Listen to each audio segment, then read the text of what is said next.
And yes, we back with some more conspiracy theories, unexplained mysteries, and just overall craziness of the world. But before we get to that, I need y'all's help. I need you to help me unplug some more people out of the Matrix. And you do that by smashing the like button and then putting hashtag unplugged in the comment section. That's it. And if you're new, hit that subscribe button. Let's get to it. I think it'd be naive for us to believe that we're the only ones on this planet. Some Indiana voters are hoping for the federal government to make more classified UFO information public. In this universe, so no, I agree that I think it's important for us to know that that's out there, personally. Senator Todd Young joined a coalition of United States senators, including Majority Leader Chuck Schumer, to amend the National Defense Authorization Act. Senators say the amendment, named the Unidentified Anomalous Phenomena Disclosure Act of 2023, would create an unidentified anomalous phenomena records collection for immediate disclosure. Young spoke on his and his colleagues' efforts to pass the amendment while in Evansville Friday. Over the years, our intelligence community has overclassified a lot of documents that, frankly, the American people should have access to. Overclassified. I just find that funny. Anybody else find that funny? I gotta hear that again. Over the years, our intelligence community has overclassified a lot of documents that, frankly, the American people should have access to. There's also a lot of intelligent questions being asked about this, and we want to put those to rest by empowering my constituents and others across the country with the information the government has. Majority Leader Schumer adds that the American public has the right to learn about technologies of unknown origins, non-human intelligence, and unexplainable phenomena. Meanwhile, Indiana residents say the federal government should keep Americans informed. Yeah, I think a lot of people would like to know that stuff just because I think a lot of people are curious about what we can't see. I think it should be available to the public. I believe there are aliens out there anyway, so it wouldn't surprise me. Are they coming to Earth to visit us on Earth? I'm not so sure about that, but they're out there somewhere for sure. In Evansville, Ben Walls, Eyewitness News. This week in our series of reports on UFOs, we learned a number of things. That not everybody who sees a UFO is crazy, that our government has lied about UFO information, that it's withheld UFO files, and even spied on UFO witnesses. We've also heard from scientists who say life elsewhere in the universe is virtually a certainty. And we heard that a majority of Americans believe that UFOs are real and come from space. Tonight, in part 5 of his report, George Knapp introduces us to a local man with an amazing and disturbing story. George. Gary and Mary Ruth, we've been working on this story for a long time, and we'll tell you right up front that it's going to be hard to swallow at first. This week, we've heard the contention of UFO researchers that there's a secret government within our government. While that may be hard to believe coming from the UFO perspective, we've certainly learned it's not hard to believe at all. I find it pretty easy to digest. Yeah, it's not hard. Watergate and the Iran-Contra scandal that factions within our government can and do pursue their own hidden agendas outside of the law, outside the control of Congress, or the knowledge of the American people. This is exactly the type of operation we'll hear about tonight. It's a chilling scenario with worldwide implications that may have its roots right here. Area 51, that mysterious corner of the Nevada test site, is no longer much of a secret. The fact that secretive things go on here is a given, even to the Soviets, who make daily spy flights over the facility to take a peek at what's going on. These photos, never before shown in public, are about as close as anyone will ever come to seeing what the place looks like again. The dry bed of Groom Lake, corrugated metal buildings, a 3-mile-long runway, and some highly sophisticated radar and detection equipment. It's been known by many names over the years: Dreamland, the Ranch, the Skunk Works. If ever there was a place to test a secret new technology, this is it. And that's exactly what's been done here for decades. Area 51 is where Francis Gary Powers and the other U-2 pilots were trained in the 50s, and where the U-2 itself was developed. The SR-71 spy planes that spotted Soviet missiles in Cuba in the early 60s were also developed at 51. 51 is where stealth technology was nurtured, where Star Wars devices are still tested, and where all manner of CIA monkey business has been plotted and refined. It's the perfect place for secret things, but of course, that's no secret. 51 is ringed by the forbidden vastness of the Nevada test site, by the looming Groom Mountains, and by sparsely populated desert expanses. The few people who do now, with this being so secretive, right, I want to take your attention back to the video we watched with Trump, where Trump was saying as soon as he got into office, he asked the question, do we have aliens? Do aliens exist? Do we have anything, right? And his response to the questions he asked was that they told him no, right? But you just heard a rundown of how secretive this place is, right? And the president, him being in the front, in the spotlight, at the forefront of everything, do you think they want to tell him the truth because they know he'll be asked the questions by the people, by the reporters and everything else? So rather than put him in a position to have to lie, they tell him a lie, so then he has pretty much plausible deniability. He don't know. So the way I'm thinking about it is they pretty much told him no, or we could still say maybe he does know, but I'm thinking maybe they told him no so that he doesn't have to lie to the people or get caught up lying to the people and then blow the whole thing up. Everybody is exposed, and you know what I'm saying? Like that. So if they want to still keep it inconspicuous, you think they told him the truth? I don't. Live out here have no love lost for the military, but they're conservative, patriotic, and they mind their own business. You ever see stuff you can't explain? Sure. Lots of stuff. Care to elaborate? No. Happy anniversary to you. On any given night at the Rachel Bar and Grill, you might find 3 or 4 people who work at Area 51, there amid the flowing Budweisers and cowboy hats. You might find them, but they aren't going to talk to you, not about the things they've seen over the mountains. A steady trickle of curiosity seekers flows through here, strangers drawn by strange stories of lights in the night sky. Their questions also go unanswered. No one who's worked at Dreamland has ever publicly acknowledged what so many people have suspected for years, that alien technology is being tested in the Nevada desert.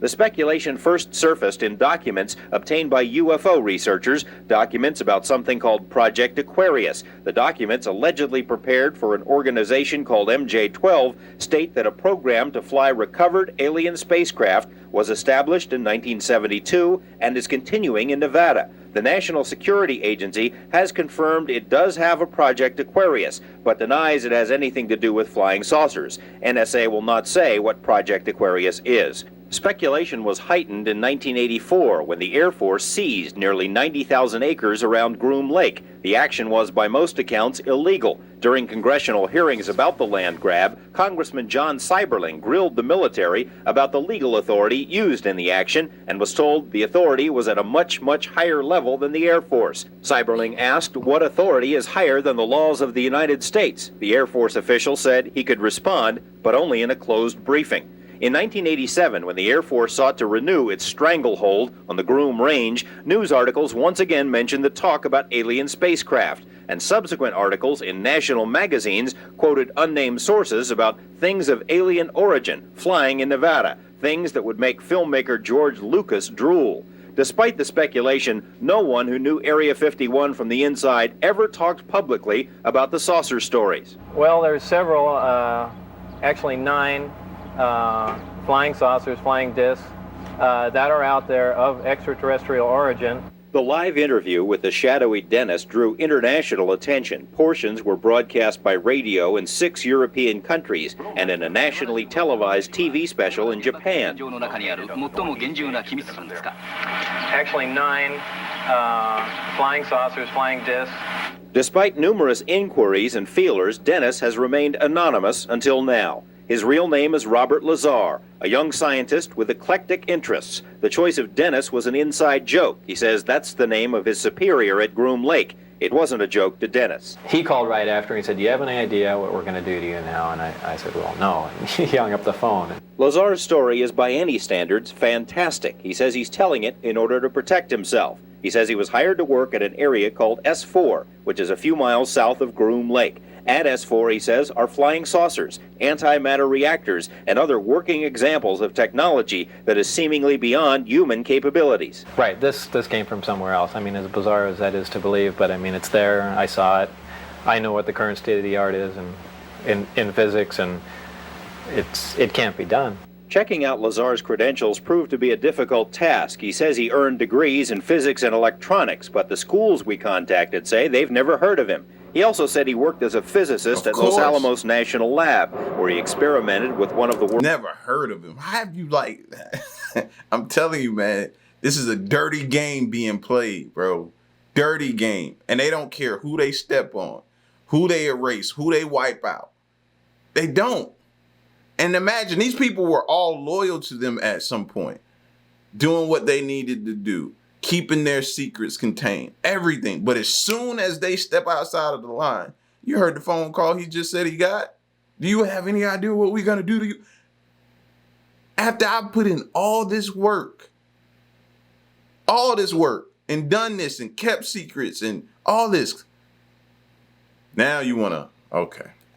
Also said he worked as a physicist at Los Alamos National Lab, where he experimented with one of the world's largest particle beam accelerators, a half-mile-long behemoth capable of generating 700 million volts. Los Alamos officials told us they had no records of a Robert Lazar ever working there. They were either mistaken or were lying. A 1982 phone book from the lab lists Lazar right there among the other scientists and technicians. Well, would you look at there? Back to his name. Book from the lab lists. For those of y'all who don't know what telephone books are, you know what I'm saying? But look at there. Says it right there. All capital letters. Robert Lazar. But never heard of him, huh? Interesting. Los Alamos officials told us they had no records of a Robert Lazar ever working there. They were either mistaken or were lying. A 1982 phone book from the lab lists Lazar right there among the other scientists and technicians. A 1982 clipping from the Los Alamos newspaper profiled Lazar and his interest in jet cars. It too mentioned his employment at the lab as a physicist. We called Los Alamos again. An exasperated official told us he still had no records on Lazar. Yeah. They gonna hold on to that lie. They gotta hold on to that one. TNG, which is where Lazar says he was interviewed for the job at S4, also has no records. It's as if someone has made him disappear. Well, they're trying to make me a non-person. Explain. You called where? Well, the schools that I went to, the hospital that I was born at. The hospital? Past job, and essentially nothing comes up with my name in it. He smiles, but out of futility, knowing the whole thing must sound ridiculous. According to Lazar, his employer was the United States Navy. He says he and other government employees would gather near EG&G, fly to Groom Lake, then a very few people would get into a bus with blacked out or no windows and drive to S4. When you get off the bus, what do you see? It's a very interesting building. It's got a slope of probably about 30 degrees, which are hangar doors. And it has textured paint on it, but it looks like sand. It's made to look like the side of the mountain that it's in, whether it's to disguise it from satellite photographs or what. He says he was never told exactly what he'd be working on, but figured it had something to do with advanced propulsion. On his first day, he was told to read a series of briefings and immediately realized how advanced the propulsion was. The power source is an antimatter reactor. They run gravity amplifiers.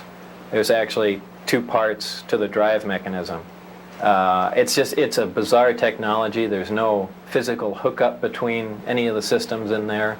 They use gravity as a wave, using waveguides, almost like microwaves. It took a while, Lazar says, before he actually saw one of the flying discs. However, there were hints everywhere. Right, they had a poster, and it looked like a commercial poster almost, like it was lithographed and you could buy it at a Kmart or something. But they were all over the place, and it had the disc that I coined the term the sport model. Was lifted off the ground about 3 feet at area S4 on the dry lake there, and the caption on the bottom said "They're here," and those are just all over the place. Later, he got to see the He don't sound to me like a person that has never worked there or been there and seen some of the things that he's seen. He sounds very descriptive, very convincing. You know what I mean? Y'all let me know. Do he seems like he's lying to y'all? I'm not getting that. Real thing. When I was let in, it was the first time I saw the sport model in the hangar sitting down, and I was told They could have walked me in the front door, but they purposely wanted to walk me by it. I was told not to say anything and just keep my eyes forward and walk past the disc into the office area. And I did, and as we went by it, I just kind of stuck my hands on it just to run it alongside the thing, and you know, that was about the smallest time. After that, I got to see it actually lift off the ground and operate. But you also, in between that, you saw more than one. Yeah. The hangars are all connected together, and there are large bay doors between each one. And there were 9 total that I saw, each one being different. Like they had the assortment pack. Security at S4 was oppressive, Lazar says, and his superiors used fear and intimidation almost as a brainwashing tool. It did everything but physically hurt me. Put a gun to your head? Yeah. And said what? What, actually put a gun to your head? Well, they did that even in the original security briefings. They had guards there with M16s, the guys slamming their finger into my chest, screaming in my ear, some people pointing weapons at me. Like I said, it's not a good place to work. That fear factor would surface later. Lazar agreed to undergo a polygraph exam as part of this report. Polygrapher Ron Slay asked about the technology Lazar had seen. Did you knowingly lie when you said you had actually seen anti-gravity propulsion in operation? No.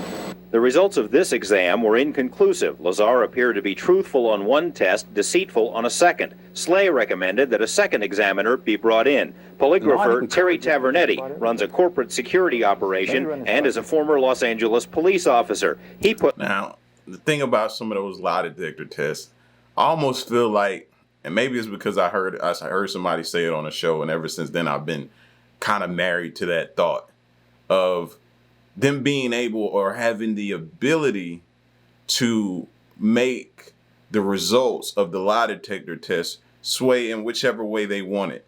If they want it to come off and make you sound like you're lying, they can do that. Or if they want to switch over and make it sound like you're telling the truth, they can do that. I feel like they have that ability to manipulate and do it to where they control the outcome. Put Lazar through 4 tests and concluded there was no attempt to deceive. And I left there thinking that I feel we do have some credibility to what the subject had to say.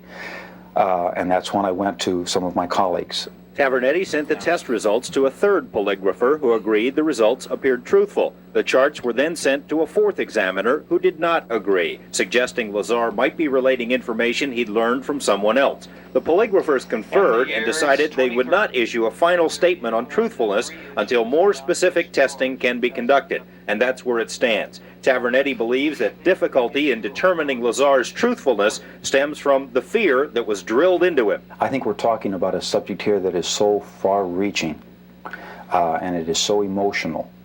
And when you're dealing with emotions, this is polygraph, because we're dealing in polygraph, you're looking at fear.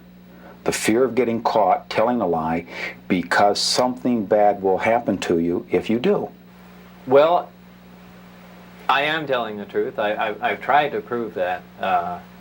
What's going on up there could be the most important event in history. You're talking about contact, physical contact and proof from another system, another planet, another intelligence. That's got to be the biggest event in history, period. And it's real. And it's real and it's there. And I had an extremely small part in it, but I'm convinced that what I saw is absolute proof of that. There is no way we could have created those systems.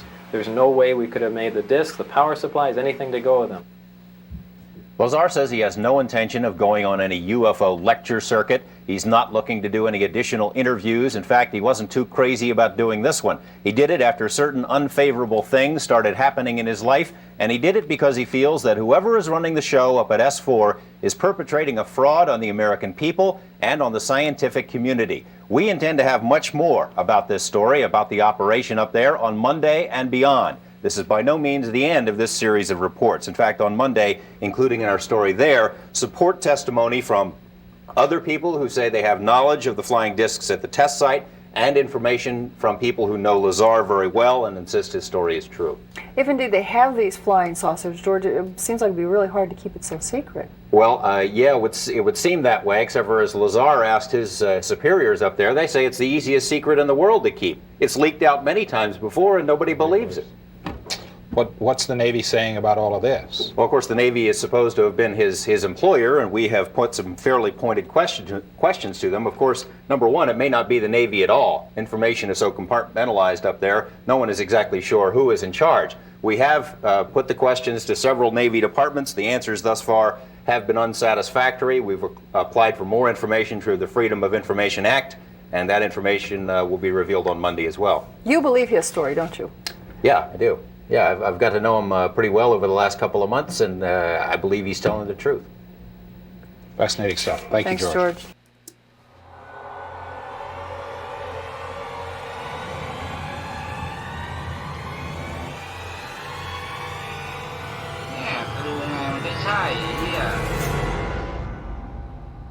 How you doing? I'm Callan and this is Slapped Ham. Today we're looking at some super creepy things that have been caught on camera that are starting to freak the internet out.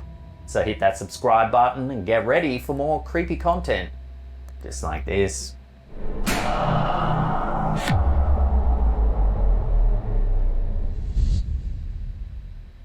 An uncanny piece of footage has taken the internet by storm, sending shivers down the spines of thousands of viewers.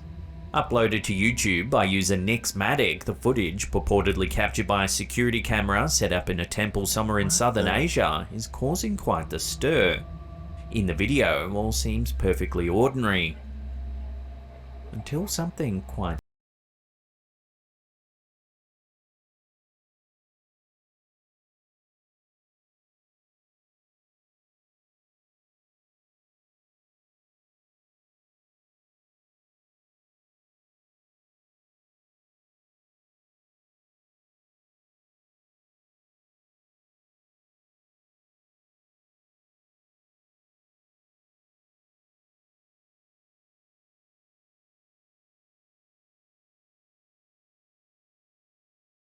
external force or manipulation, the shifting ornament has left viewers dumbfounded and slightly unnerved. The eerie movement has triggered a wave of speculation across the web. Many are considering possibilities beyond the realm of the ordinary, positing theories that the idols might be sentient or even cursed. The uncanny footage. Some ain't right here, because I don't see no type of wind. I don't see anything else blowing in the background to say, okay, maybe the wind is doing, maybe it's a draft or something. I don't see anything else blowing but that. Begs the question, what could be the cause behind these strange occurrences at the shrine?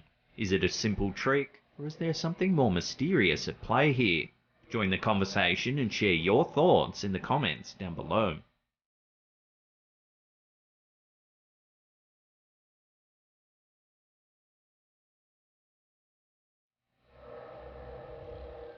Back in 2012, a seemingly mundane photo posted on Reddit by user Brittany C left viewers profoundly unsettled once they delved beneath its surface. The picture initially appears as a typical snapshot of a homely living room, but according to Brittany C, the image contains an eerie secret. They stated, "Email from Dad, his friend's neighbour, has had several sightings of a little ghost girl. You can see her face in the bookcase by the chair." Upon closer inspection, a ghostly face indeed seems to be peering out from the room's bookcase reflection. When magnified, the image seems to display what could be construed as a young girl's face, adding an unnerving layer to the otherwise innocuous image. Look at the eyes. The homeowner, according to Brittany C's father, had reported numerous sightings of a ghostly girl prior to the photograph being taken. This image, therefore, raises the tantalizing question, could it be tangible proof of a haunting? Make you want to go do something like this in your house. Anything that got a reflection on it, you kind of want to snap a picture and make sure nothing comes back, right? I'd be thinking the same thing. Be like, man, let me go make sure ain't nothing in my house got a reflection of a little girl or a haunted girl or something paranormal in it.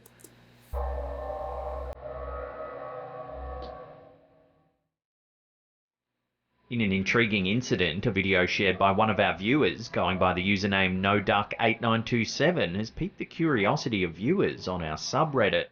The footage, captured in May 2019 at the Dalyellop Lutheran Sports Ground in Western Australia, was initially intended to be a simple time-lapse of some passing clouds. However, an unexpected phenomenon appears to have been caught on camera instead.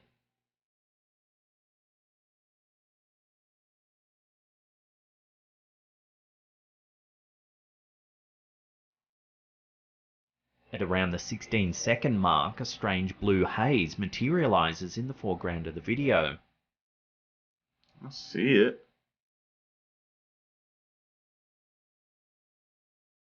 Further inspection of this anomaly, especially when zoomed in and slowed down, only seems to deepen the mystery.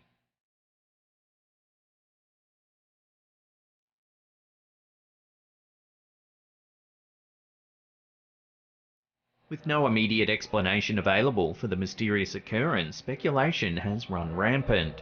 Could it be an unusual weather pattern, a camera glitch? And see, for me, I see something like that, and then I think to myself, okay, is that something from the other side trying to reach out and warn me or show me something of significance?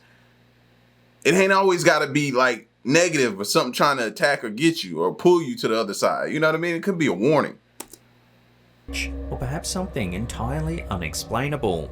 Love to hear your thoughts on this strange sighting in the comments down below. Could be just a light flare. Reddit user Idle Reflection recently took the online community on a spine-chilling journey when they shared a series of photos on the platform. Dated mid-2022, the images, captured on a Ring Home security camera, seem to depict an inexplicable presence that has left viewers scratching their heads and perhaps checking their locks twice. The haunting scene unfolded at a townhome complex which has recently been shadowed by tragedy, including a fatal overdose of a homeless man and a shooting incident in its vicinity. Sheesh. Idle Reflection shared the unsettling occurrence that began as an ordinary late-night scene. Their friend's son had just arrived home after a night out and was struggling with his keys at the front door when an unexpected guest made an appearance on the live security feed. The homeowners, initially tuning in to check on the young man's progress with his keys, soon found themselves alarmed by what seemed to be an unknown figure lurking near their front door. They promptly called the young man, who insisted he was alone and unaware of the eerie presence despite hearing unexplained noises. However, the mystery deepened as the chilling figure was seen moving in real time on the live feed, seemingly looking back and forth, before abruptly turning around and disappearing. What's y'all first thought? My first thought is something was trying to get in there with y'all. Something was looking for an opportunity to come in. You know, on some things they be like, they can't come in until you invite them in or something like that. You know what I mean? This just looked like he was just waiting for the door to open. This spooky movement contradicted the young man's insistence that he was alone, further raising questions about the identity of the strange figure. Here's an enhanced version of the image. Here you can see the strange figure in more detail. That looks like a human. A call for help to explain the eerie apparition has since sparked debate and speculation on Reddit, with theories ranging from the logical to the supernatural. The question, however, remains unanswered. What exactly did the camera capture that fateful night? Yeah, something is definitely looking to get in. A YouTube channel named Wow For Real caused a stir in July of 2014 when it unearthed a peculiar phenomenon on the moon that's left netizens buzzing with theories and explanations. The discovery, pointed out by a viewer named Jasenko, shows something truly odd on the moon's surface. Using these coordinates on Google Earth's moon feature, a striking image emerges as one zooms in. It resembles a figure, with a shape strikingly similar to that of a human, standing eerily on the barren lunar landscape. The figure even appears to cast a shadow, adding an additional layer of realism to this lunar mystery. This peculiar sighting joins a series of recent enigmatic phenomena observed on the moon that have piqued global curiosity.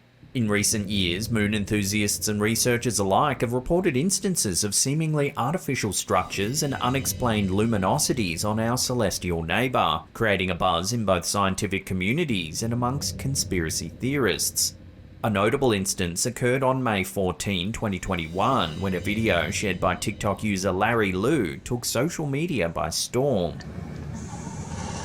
In the footage, two anomalous white objects of varying sizes are seen soaring in the vicinity of the moon. That's crazy because we talked about a video that showed us like a tower or something possibly being on the moon, or was it Mars? I can't remember if it was moon or Mars, but it was like a tower there that they were trying to figure out. Now you're talking about possibly some type of intelligence being there. Interesting.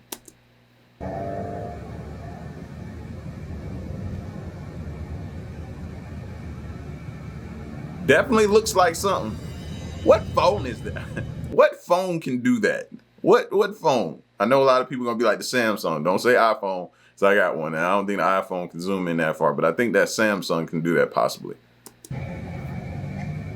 This wild sighting has since clocked up more than 50 million views.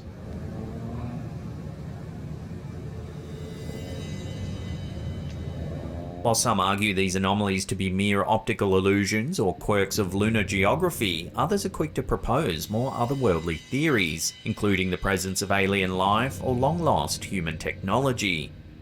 As to what this humanoid figure could be, the theories range from a glitch in Google's imaging system to evidence of extraterrestrial life or clandestine space missions. As the debate continues to swirl, one thing's clear: our celestial neighbour still holds many mysteries that continue to enthrall and confound us.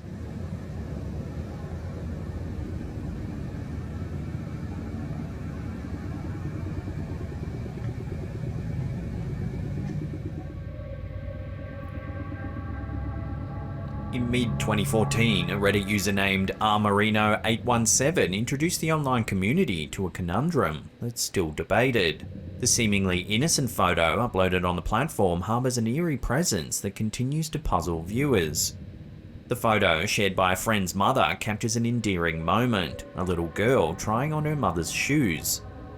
Yet this simple domestic scene takes a chilling turn when one's eyes drift towards the background. There, a dark figure lurks, appearing to ominously observe the child. Oh, that person's closer inspection. So that person doesn't belong there. I'm sitting there looking at that person like they belong in that photo, like maybe a grandparent or something. That's different if that's not supposed to be there. Look at the whites in the eyes now. Viewer silhouette seems to possess two glowing eyes, but no other discernible features. Right. The figure's inscrutable appearance, coupled with the fact that the mother and daughter were reportedly the only ones home at the time the photo was taken, have caused a flurry of questions and speculation. Many netizens have proposed theories to explain the mysterious figure. Suggestions range from a photographic anomaly to an optical illusion, a trick of the light, or even a more spine-tingling suggestion, a paranormal entity. As always though, I'll throw this one over to you, the viewers. What do you think's been captured in this eerie photo? I would have definitely asked them, did y'all have like a relative recently passed, maybe a grandparent, somebody that maybe was there when the kid was born or something like that, something recent.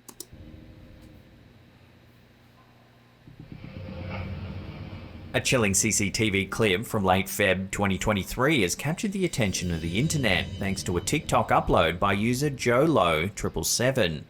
The footage originates from Thailand and features a security guard doing his evening rounds.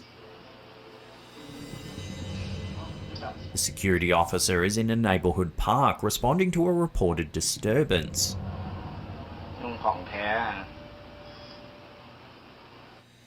As he communicates on his radio, however, something odd can be seen floating through the trees. What the heck is that?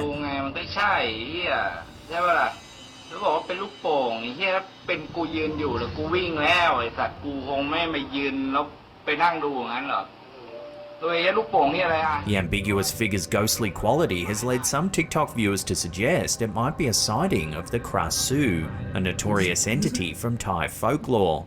The Krasu is described as a nocturnal female spirit, often portrayed as a floating head with internal organs hanging from the neck, which it uses to feed on various items with a particular penchant for blood and raw food.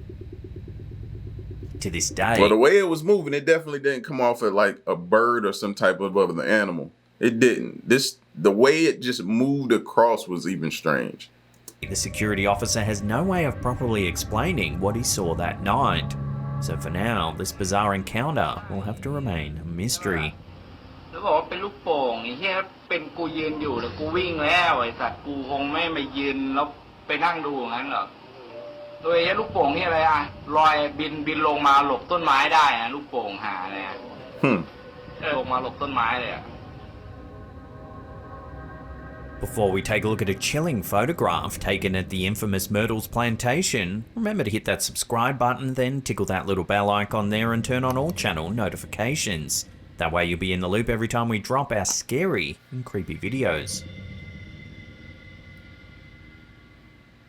In December 2017, a group of thrill-seeking women found more than they bargained for during a visit to the infamous Myrtles Plantation in St. Francisville, Louisiana. Known as one of the nation's most haunted sites, this historic estate often lures adventurers from around the globe. I feel the energy just looking at that place. That's why I was shaking my head. Nope. I could already tell I don't need to go in there. It ain't nothing good gonna come about of me going in there. No thank you. Or hoping to experience something supernatural. On this particular day, the women documented their adventure by taking a series of selfies on the property, which, upon closer inspection, reveals an unexpected photobomber. The owner of the plantation later shared the intriguing image to their Facebook page, garnering a lot of attention. Here you can see the women standing in front of a row of windows, but there appears to be an eerie apparition subtly stealing the show. In the back right-hand corner, you can make out what looks like a face. Yeah. Definitely that house probably got some bad history. No, thank you. This unexpected presence has sparked debates about its origins. Some believe it may be the face of Chloe, a slave girl reputed to haunt the grounds. Over the years, the spectre of Chloe has reportedly shown up in multiple photographs, giving her a notorious status among paranormal enthusiasts. Others, however, propose a less supernatural explanation, that the face is merely a play of light, shadow, or reflections against the window. Regardless of what you believe, the photo surely adds to the chilling allure of the Myrtles Plantation. Is it an eerie... You think telling me that's a reflection is gonna get me in that house? No, thank you. Nope. Coincidental reflection? No. Or could it be a spectral appearance of Chloe herself? As with many such supernatural claims, the truth remains shrouded in mystery. Bet it does.